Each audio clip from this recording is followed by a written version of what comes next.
Hello everyone, welcome back to my channel. আজকে আবারও আপনাদের সাথে নতুন একটা রেসিপি নিয়ে হাজির হলাম। আজকে আমি বানাচ্ছি আমাদের আসামের জনপ্রিয় পানি পিঠা এবং চিতই পিঠা। আপনারা কে কী বলেন এই পিঠাটাকে কমেন্ট করে জানাবেন।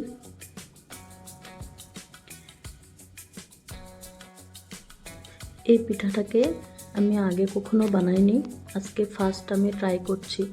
তবে ভালোই হচ্ছে, দেখতে পাচ্ছেন খুব সুন্দর হয়েছে, তাই না? দেখতেও খুব ইন্টারেস্টিং লাগে। বাবলস ওঠে তল থেকে, তারপরে জালি জালি পরে, মানে দেখতেই খুব মজা দিয়ে।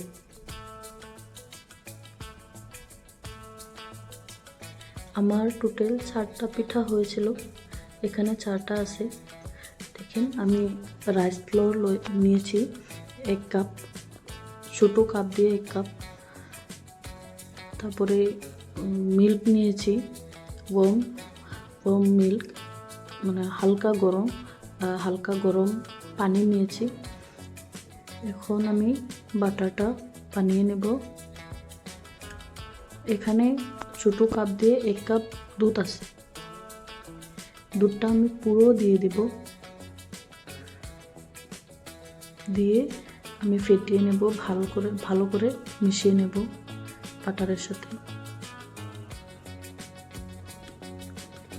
যত ভালো আপনারা ফেটাবেন তত ভালো পিঠাটা হবে। ভালো করে ফেটিয়ে নেব এখন আমি।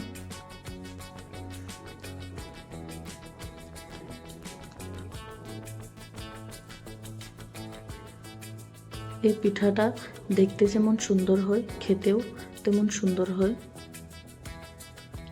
আমি নিমকও দিয়ে দিলাম টেস্ট অ্যাকর্ডিং।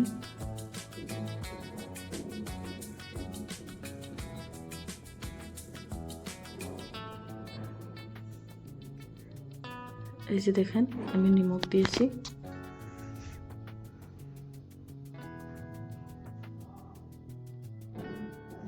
নিমকটা দিয়ে ভালো করে ফেটিয়ে নেব, তারপরে পানি অ্যাড করব। একদম পাতলা একটা ব্যাটার বানিয়ে নিতে হবে, না হলে পিঠাটা ভালো হবে না। একদম পাতলা হবে। আমি পরিমাণ মতো পানি দিয়ে নিয়েছি, আপনারাও পরিমাণ মতো পানি দিয়ে নেবেন।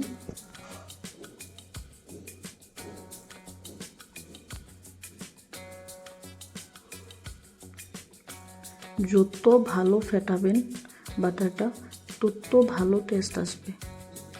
এখানে আপনারা নারকেল কুচিও দিতে পারেন, আমার কাছে নাই সেই জন্য আমি দিইনি, তবে আপনারা ইচ্ছা করলে দিতে পারেন।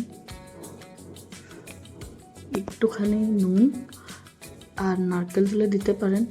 এইটুকু দিয়ে এত টেস্ট একটা পিঠা হয় আপনারা ভাবতেও পারবেন না। জাস্ট একবার ট্রাই করে দেখবেন, খুব সুন্দর হয় খেতে। আর এই পিঠাটা বানানোর জন্য মাটির তাওয়া নিতে হবে, তাহলে পিঠাটা ভালো হবে। এই তাওয়াটা আমি আগে একদিন ব্যবহার করেছিলাম, আমি নয়, আমার লোকের মানুষ একটা নিয়েছিল, তবে আজকে আমি ট্রাই করছি। তাওয়াটা নতুনই আছে।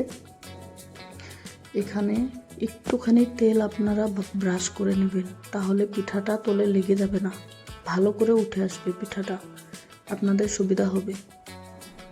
দেখে তাওয়াটাতে আমার তেল লাগানো হয়ে গেছে। আমি ভালো করে তেল লাগিয়ে নিয়েছি, আমার কাছে ব্রাশ নেই, সেই জন্য আমি টিস্যু দিয়ে ভালো করে ঘষে নিয়েছি। এখন আমি তাওয়াটা চাপিয়ে দেব চুলার উপর।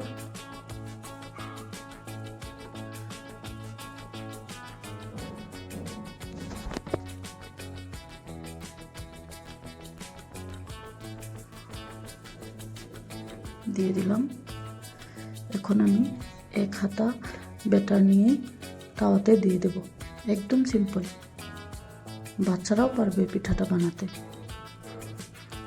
অনেক সহজ, আপনারা ট্রাই করলেই পারবেন।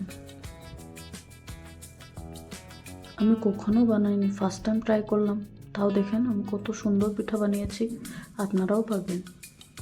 দেখছেন কত ইন্টারেস্টিং লাগে, তল থেকে বাবলস ওঠে, তারপরে এই বাবলসের তলে জালি জালি পড়ে যায়, একদম নেটের নিচিনা দেখতে লাগে। দেখতে পাচ্ছেন কত ইন্টারেস্টিং লাগছে। আমি খুব এনজয় করেছি পিঠাটা বানাতে বানাতে, আমার তো খুব ভালো লেগেছে। আমি আরও বানাবো মাঝে মাঝে।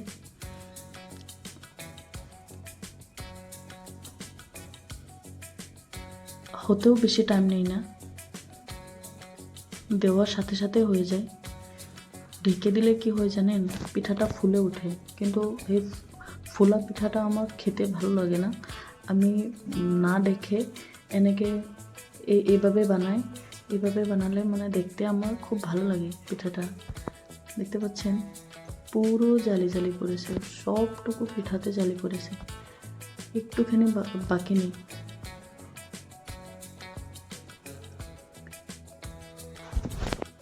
আমার পিঠাটা হয়ে গেছে। দেখেন পিঠাটা যখন হয়ে যায় তল থেকে নিজে নিজেই ছেড়ে আসে পিঠাটা।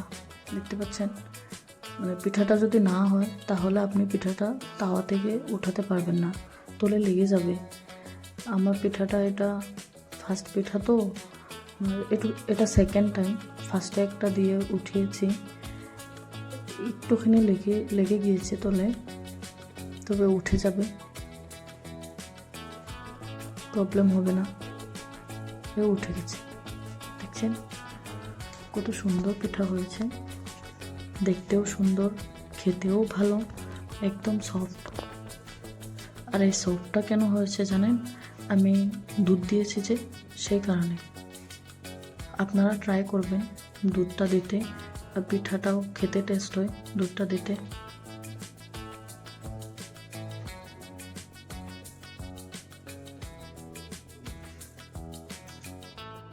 আমি আরেকটা বানিয়ে দেখে দিচ্ছি।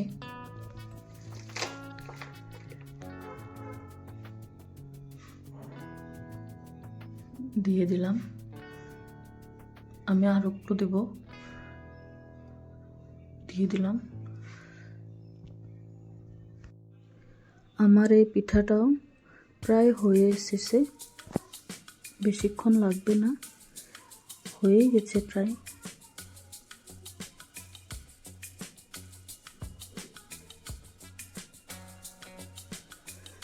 ভিডিওটা যদি ভালো লেগে থাকে আপনারা like, comment, share and subscribe করবেন।